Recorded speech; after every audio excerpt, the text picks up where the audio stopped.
ঢাকা বিশ্ববিদ্যালয়ের বিজ্ঞান ইউনিটের ভর্তি পরীক্ষার ফলাফল কবে প্রকাশ করা হবে এই সংক্রান্ত আপডেট পাওয়া গেছে। কত তারিখে তোমরা রেজাল্ট জানতে পারবে, যিনি ডিন রয়েছেন এই বিষয়ে কথা বলেছেন সংবাদ মাধ্যমগুলোতে। এখন এরকম একটা নিউজ শেয়ার করছি। নিউজটির শিরোনাম এরকম: ঢাবির বিজ্ঞান ইউনিটের ভর্তি পরীক্ষার ফলাফল কবে, যা বললেন ডিন। বিস্তারিত অংশে রয়েছে, ঢাবির 2025-26 শিক্ষাবর্ষের বিজ্ঞান ইউনিটের ভর্তি পরীক্ষার ফলাফল প্রকাশের তারিখ এখনও পর্যন্ত নির্ধারণ করা হয়নি।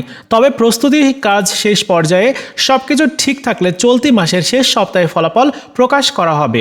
এই বিষয়টা নিশ্চিত করেছেন জীববিজ্ঞান অনুষদের ডিন এবং তিনি বলেন, বিজ্ঞান ইউনিটের ভর্তি পরীক্ষার ফলাফল প্রস্তুতের কাজ শেষ পর্যায়ে রয়েছে, সব রেডি হয়ে গেছে, যত দ্রুত সম্ভব আমরা প্রকাশ করে দিব। আশা করছি চলতি মাসের ফলাফল প্রকাশ করতে পারবো। জানা গেছে আগামী 30 ও 31 জানুয়ারি সাপ্তাহিক ছুটি, 29 জানুয়ারি শেষ কর্মদিবস।